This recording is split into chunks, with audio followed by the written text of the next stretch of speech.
Ladies and gentlemen, Merseyside is red.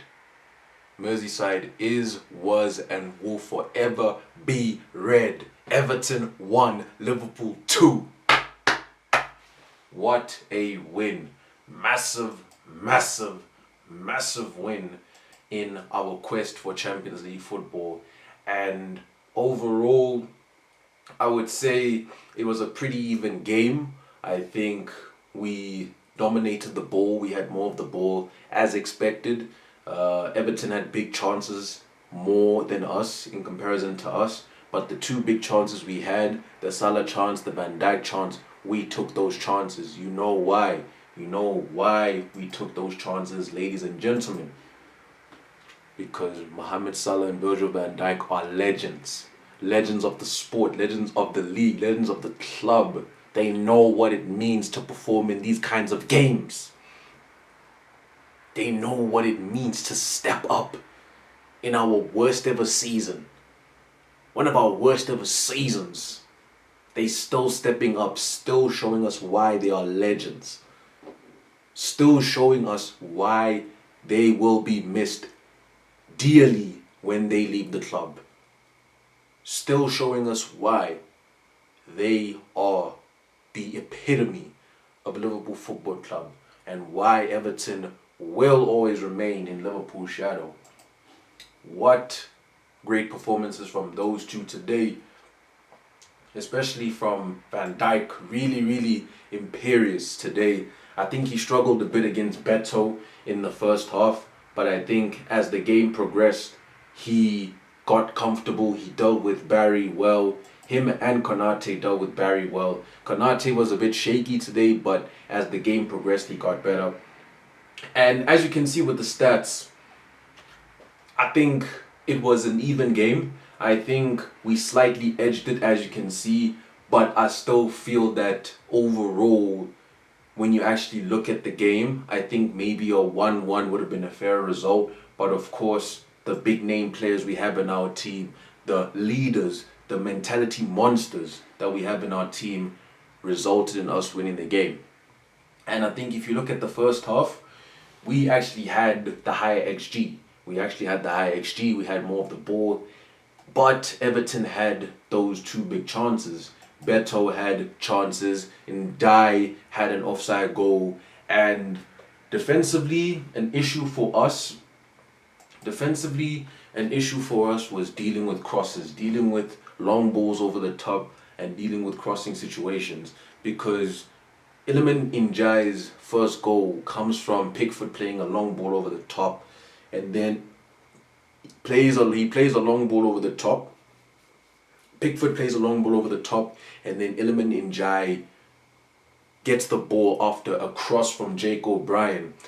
I think it was Isak. Isak doesn't close down the cross, not enough intensity to close down the cross, and that was an issue that we had all game. Beto's goal came from a crossing situation, which shows that we really struggled in that regard. Beto was causing us issues in this game. He was causing us issues. He had chances. Beto, he had chances. He had a couple chances, as you can see here. He had a chance here. He had a chance. McNeil had a chance.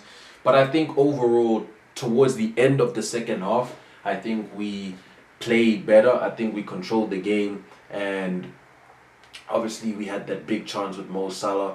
And we scored. And I think in the second half, we didn't really do much. In the second half, as you can see here. The only real chance of note that I can remember in the second half was Rio's chance where he hit it over the crossbar. And I feel like it wasn't a great performance in that sense. I feel like we were a bit too slow on the ball, a bit too pedantic, a bit too safe at times on the ball. I think sometimes we need to inject pace into the game. Because when we inject pace into the game, when we play the ball quickly through the lines, when we actually play ball, we are actually able to hurt teams, not just on the transition, but also in controlled, settled, open play possession, when we're able to play passes through the lines. Because players like Havenberg, players like Florian are very good at playing in these zones in and around the 6 yard box, in and around the opposition's final third, in and around the final third. I really think we need to really work on that. I think Slot needs to instruct the players to be more direct, be more quick when it comes to playing through the lines, when it comes to playing passes in behind, especially for the likes of Isak, because obviously with Isak, he's not the type of striker that's going to drop deep, and as you can see, he only had 9 touches, and obviously that's not good enough, and a part of it is because of the fact that Isak isn't really that kind of striker like a Benzema, like a Harry Kane, where he's going to drop deep, link the play, connect the play, but also because we just hold on to the ball for too long. Sometimes I look at whenever Van Dijk and Konate had the ball in this game and throughout the season, where they hold on to the ball for way too long. They hold on to the ball for way too long, and as you can see, both of them had many touches, and that's not necessarily a bad thing. That's not a bad thing per se, but the issue is when they hold on to the ball for too long. The issue is when we don't have enough patterns of play where we can get the likes of Verts, the likes of Salah, the likes of Szoboszlai, McAllister, whoever it is, into dangerous positions where they can create chances for an Isak. Because we saw in the game against Tottenham, if Florian has the ball in the final third and if Isak gets the ball, left foot, right foot, he will score. But if we're not going to give him the service, then what's the point? What really is the point? And obviously with Isak as well, his movement needs to be better. And I think with more match sharpness, more match fitness, because obviously he just came back from that nasty leg injury, I think he will improve, because obviously it wasn't his best game. It wasn't really Florian's best game either. He had a couple decent moments, but he wasn't really great today. But I still believe in these players. I know these players will come good for us because, of course, they've had injuries this season. We've been inconsistent this season. And I truly believe next season with Isak and Florian, especially because they're going to be playing at the World Cup, especially because they're going to be able to get match sharpness, I think next season we will be seeing them fully fit, especially because as well with Isak, he will have a full preseason. So I genuinely do believe next season we will see the best of both of these players. Obviously Ekitike, hopefully we can see the best of him as well. But one person that I want to talk about who played really well today, people criticize him, scapegoat him unfairly a lot, is Cody Gakpo, man. Cody Gakpo. That assist. Bro, Cody Gakpo. That assist. Kevin De Bruyne assist, bro. That's the kind of assist where if it was KDB, if it was Bruno, we would be talking about it, bro. We would be glazing. Cody Gakpo, what a performance today. Not just on the ball, but off the ball as well. Gakpo, he was hustling, he was bustling, he was creating chances. Yes, he's still a bit too predictable in the sense he always wants to cut inside, but he was always a threat. He was always a threat for O'Brien. He was always a threat. Even when he went down the middle, he was picking up good positions in the pockets, in the half space. He was a threat. 4 chances created, 1 big chance created the Salah goal. And honestly, Gakpo today, you see the kind of performance that Gakpo put today proves why Gakpo is such a valuable squad player. He works hard off the ball, he can play on the left and as a striker, and obviously with Ekitike being injured, with Salah leaving, with Chiesa leaving, we need attackers. We can't just sell all of our attackers. Gakpo has to stay, I'm not saying he has to start every single game, but as you can see with this performance today, he is valuable. He is a valuable asset to have, and this is a big game. This is one of our biggest games of the season. So, and that's the thing. People can't even say, oh, Gakpo, he doesn't do it in big games. He scored against Man United. He's had an assist against Everton. 2 of our biggest games as Liverpool Football Club, he has stepped up.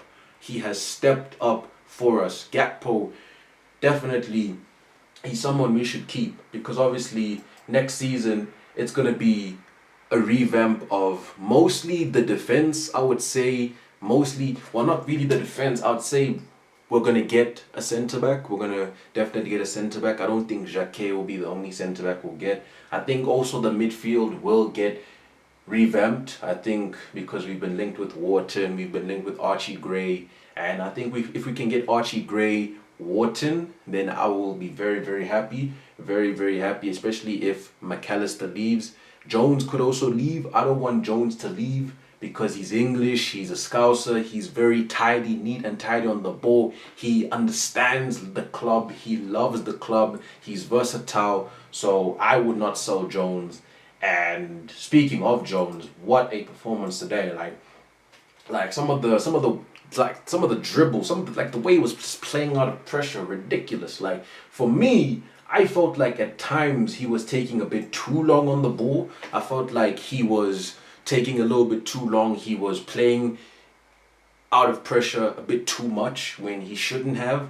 But the composure this guy brings, the versatility, it's like James Milner, the way he's able to just play in so many different positions to such a high standard.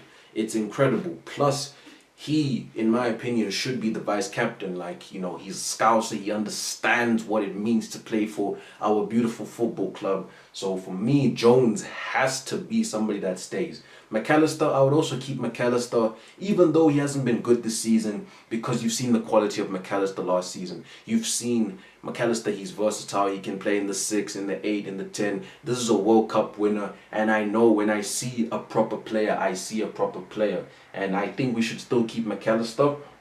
I won't be mad if we sell McAllister, especially if we can bring somebody that's English, somebody that's homegrown, somebody like a Wharton, somebody like Archie Gray, you know, somebody that is a bit more athletic than McAllister. But speaking on Jones, Jones was really good today. Jones was really, really, really good today. Really, really good today. And of course, we have to talk about the main man. Like, they said he was finished. They said he's washed. They said he is finished. They said his legs have left him. Mohamed Salah, bro. Bro, the finish. Bro, some of the touches, some of the footwork, bro. Even when he came on against PSG, he looked promising. In this game, the work rate, for me, it wasn't even the goal, it was the work rate, the desire of the ball. Mo Salah today proved why he is an all-timer. He proved why he is the greatest winger this league has ever seen. He proved why he is the Egyptian king. He proved why he is top 5, top 3 best players this league has ever seen. He proved it today. He proved it. Mo Salah today. Honestly, like, what more can I say? What more can I say, bro? Literally, what more can I say about Mo Salah? Literally, like, the levels he's playing at is ridiculous. 21 goals and assists in all competitions. Not even his best season. And the thing is, in this game, it wasn't even like, you know, he rolled back the years definitely with the goal, with celebration, obviously, with some of the play, but it wasn't even his best game. But that's the thing with big game players. That's the thing with legends. That's the thing with great players. Even if they don't have their best game, they'll still contribute. As you can see, 7 defensive contributions. 7 defensive contributions. He was working his butt off today. He worked hard and he deserved his goal. And that's the thing with Salah. That's the thing with Salah. That's the thing with big game players. Even if they're not having the best of games, they can still come up with a goal or an assist because they are that good. And Mo Salah today, Virgil van Dijk too, proved why they are legends of the club, why we love them. And overall, it was a massive, massive win. Obviously, it helps us because we have a gap on Chelsea, and obviously if we win and if Aston Villa don't win, we could even be in 4th or 3rd. You know, if Man United lose and we win, we could even go up to 4th or 3rd. You know, because I highly doubt that Chelsea will close the gap on us because Chelsea have been really, really poor. So Champions League football is all but secured. And overall, I feel like not only is it important that we get Champions League football, it's important that we finish the season on a high. We send our legends off in the best way possible. And even though it wasn't a smooth sailing performance, even though in the second half I felt like we were a bit toothless up front because we took too long on the ball, we weren't really penetrating Everton enough, I still feel that we proved why Merseyside is red. We proved why, even in one of our worst seasons, we are just that team. We are just that team. And next season, be prepared. I'm telling you, next season, be prepared. This player right here, this player right here, this player right here, be prepared. Hopefully Mamadashvili doesn't have a long-term injury. He prevented a really big chance like that. Like Beto had a header in the first half and Mamadashvili made a world-class save. And that's why I believe in Mamadashvili. For me, with Mamadashvili, the only thing he needs to improve is coming out of his box a bit more. I think he's a bit too passive on his line in terms of dealing with long balls. Like you look at the likes of Neuer, look at the likes of these goalkeepers where they come out, they deal with these long balls and stuff like that. Even on his feet, I think Mamadashvili can improve. But once he improves that part of his game, he will be a world-class goalkeeper. Mark my words, because that save he made on Beto in the first half, that header, that's a match-winning save. That is a match-winning save. That save on its own can prove massive in us qualifying for the Champions League. But overall, really big result, big result in the derby for the boys today. You'll never walk alone. Merseyside is red.